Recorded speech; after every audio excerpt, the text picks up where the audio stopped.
iPhone o de un teléfono celular en cualquier marca en poco tiempo más. Aquí, lamentablemente, continuamos con esta discusión respecto de los llamados que se cortan. Parece mentira, ¿no? Bueno, es una cosa que me parece que el gobierno debe preguntarse por qué ocurren estas cosas, como por ejemplo debe preguntarse por qué no suben las reservas. ¿Por qué no suben las reservas? Sí, compran dólares. Compran dólares, arreglamos con el Club de París, arreglamos con Repsol, y las reservas siguen estancadas. ¿Se van es por una otro pregunta lado? que queda pendiente. Bueno, muy bien. Un asunto, segundo asunto. Ayer mataron del modo más repugnante a un policía en la avenida Córdoba y en la calle La Valleja, a un señor de 45 años llamado Orlando Juan Castillo, sargento de la Policía Federal. El asunto no merece hoy mayor comentario en los diarios argentinos, como tampoco mereció mayor comentario de parte del gobierno nacional ni de ninguna autoridad.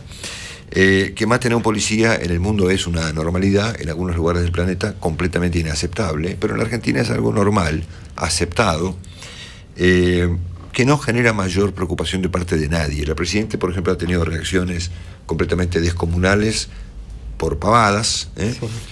Pero bueno, y acá diría yo hay una especie de culpa compartida, ¿no? Porque tampoco le importa mucho a la sociedad, ¿no? Ni al gobierno nacional, ni a las autoridades policiales.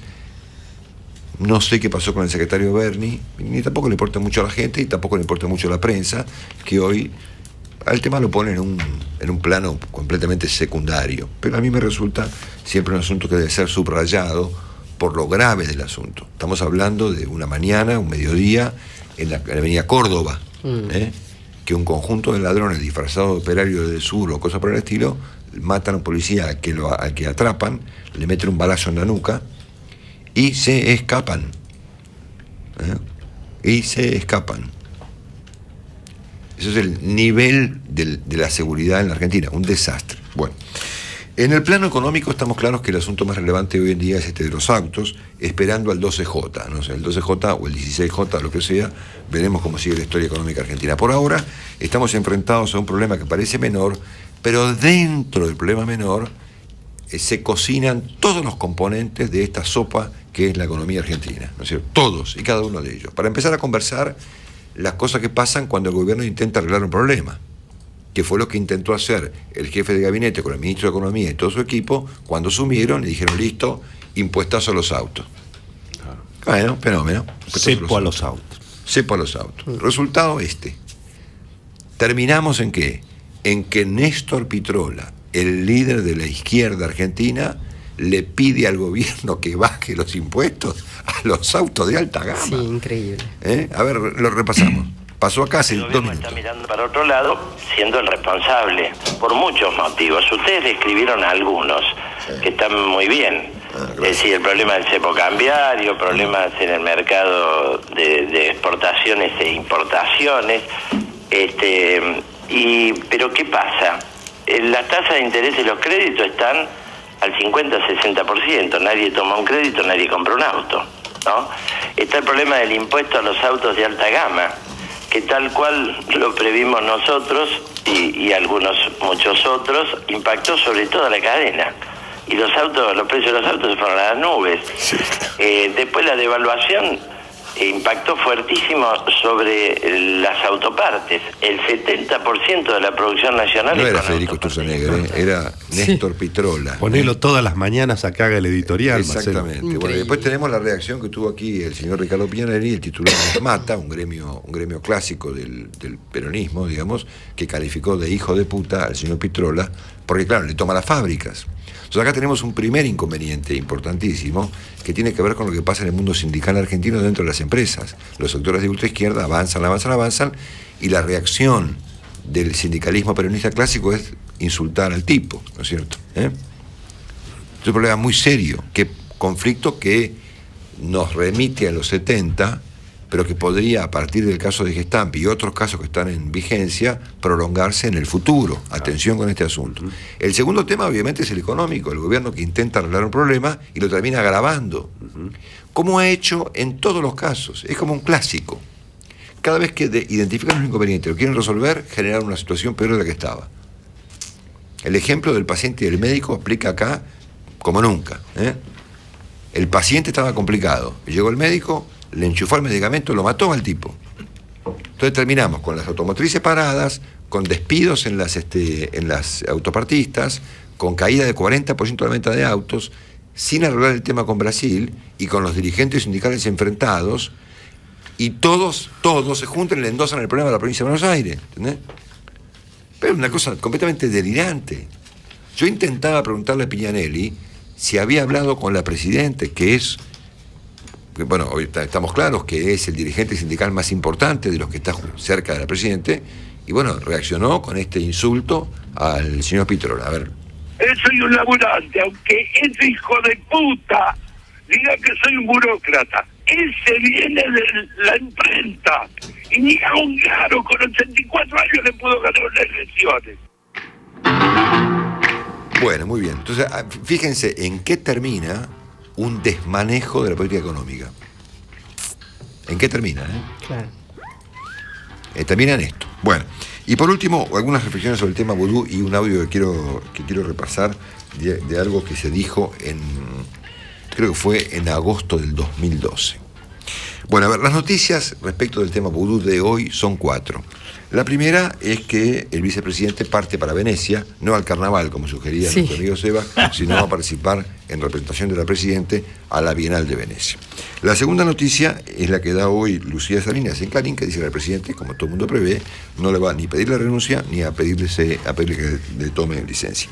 Tercera, que la oposición va a intentar, probablemente sin éxito, un juicio político al vicepresidente. Y la cuarta noticia es la más relevante de todas, es la que dice que otra vez van a intentar desalojar de la causa al doctor Lijo. Siguiendo en este punto el mismo apotegma, ¿no es cierto? El fracaso no nos va a detener, vamos a hacerla más complicada de lo que está, ¿no es cierto? Bueno, yo creo que vale la pena acá, para llegar a donde quiero llegar, hacer un breve repaso del asunto para ponerlo en un cierto contexto. El primer asunto es, el caso vudú se inscribe en el contexto, repito, de un conjunto de decisiones relevantes que tomó Cristina Kirchner antes de asumir su segundo mandato hasta el día de hoy. Todas ellas han terminado en un desastre. Entonces me parece que no se puede entender el tema vudú fuera de este contexto. La Presidente arrancó su segundo mandato con vudú tomando medidas cambiarias, que destrozaron la economía. La destrozaron.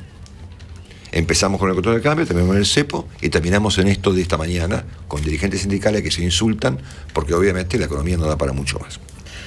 La Presidente la emprendió fuerte contra la justicia. ¿Se acuerdan los proyectos que fueron finalmente bloqueados por la Corte? Sí. La idea de democratizar la justicia, que terminó obviamente en un estrepitoso fracaso. La Presidente intentó modificar los fundamentos centrales de la política exterior que había heredado del presidente Kirchner con el pacto con Irán. Asuntos cuyas consecuencias aún están por verse, como bien dijo la diputada Alonso. Otro desastre. La Presidenta intentó terminar con los medios, sin éxito. Y la Presidenta lo puso a vudú. De sus decisiones desacertadas de este contexto fue la primera de todas.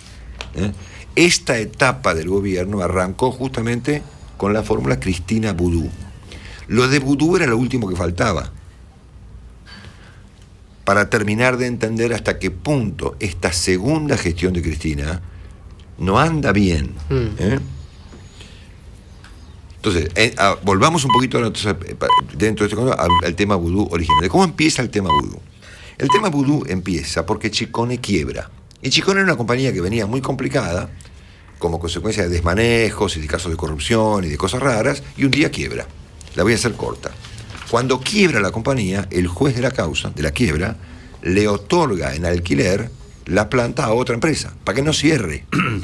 Para que no despida a los trabajadores. Y no despida a los trabajadores. Como ocurre generalmente hoy en día en toda parte del mundo. Es decir, antes las compañías quebraban y cerraban. Bueno, hoy esas cosas no pasan más. Las compañías cuando quiebran, alguien las ataja y las trata de mantener abiertas. En este caso fue a una empresa que se llama Volt, ¿no es cierto? Bueno, cuando el juez de la quiebra le da el alquiler, la compañía Chicone, a la gente de Volt, ahí aparece Núñez Carmona, el socio de vudú, presionando tanto al juez de la causa como a la gente de Volt para comprar la compañía. No estamos claros, aparentemente sí, según el dictamen del juez Lijo, en combinación con los chicones, ¿no es cierto?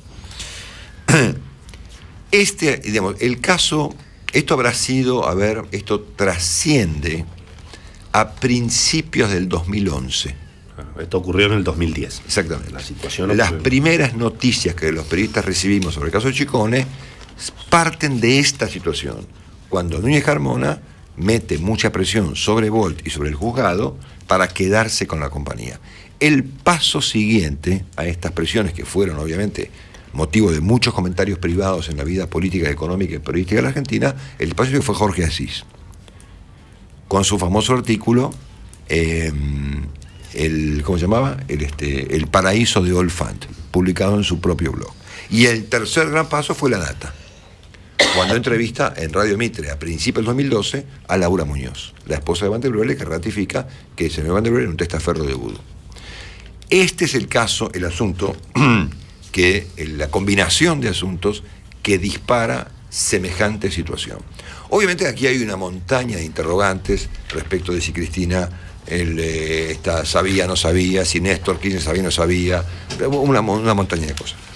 Pero un episodio muy relevante que ocurre en el medio de esta historia es cuando el gobierno, evidentemente previendo esta instancia, estatiza Chicone. Y se la compra, obviamente, a sus dueños. ¿Y quiénes son los dueños? Nadie, no sabía. Debe ser un caso único. No se presentaron a cobrar. Del Parlamento argentino, que el Congreso estatiza, bajo el argumento del bien público, de no sé qué cosa, una empresa a nadie. Porque obviamente, ¿de quién era? No se sabe. De nadie. Muy bien. Y aquí yo encuentro un aspecto, si se quiere, positivo del caso.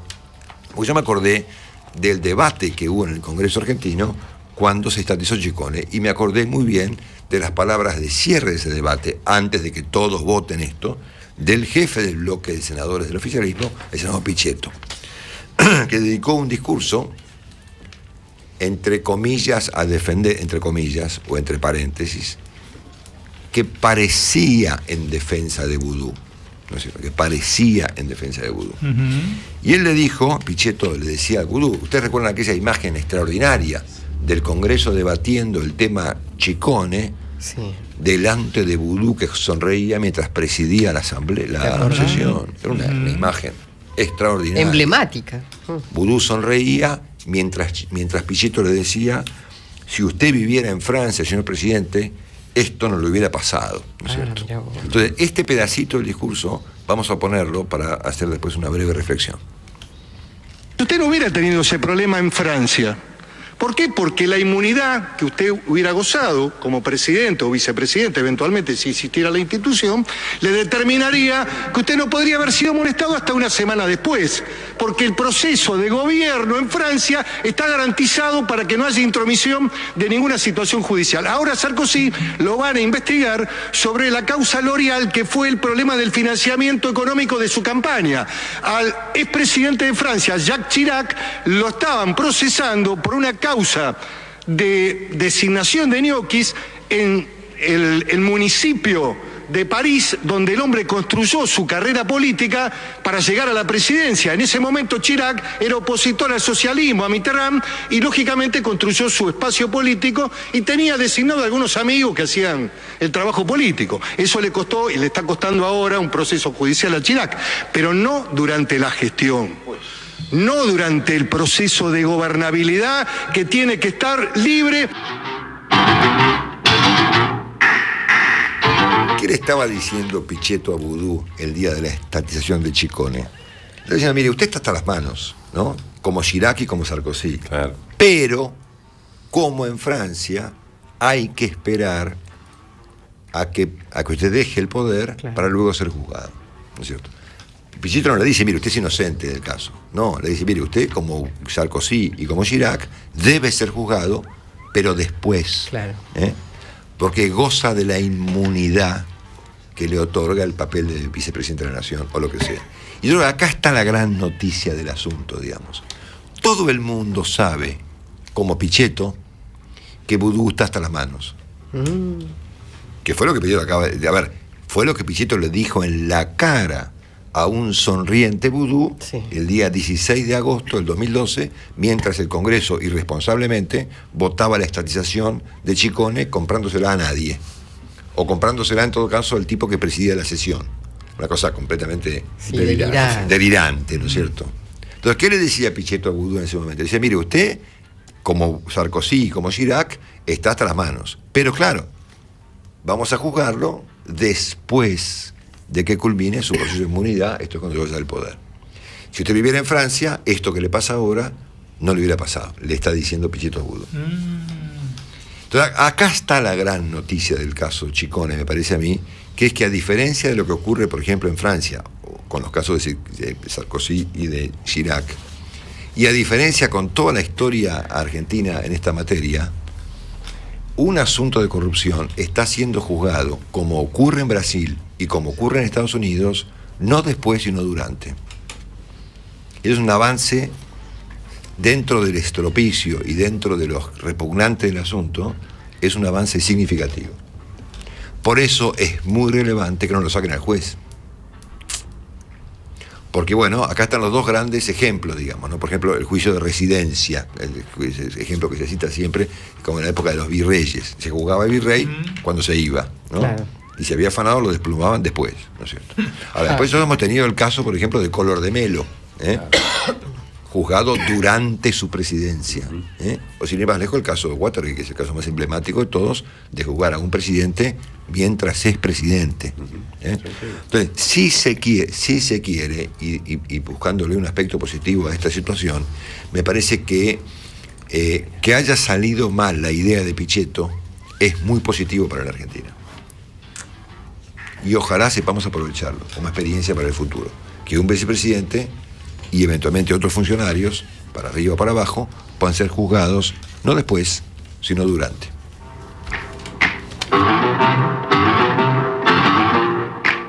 Marcelo Longobardi está en Mitre cada mañana.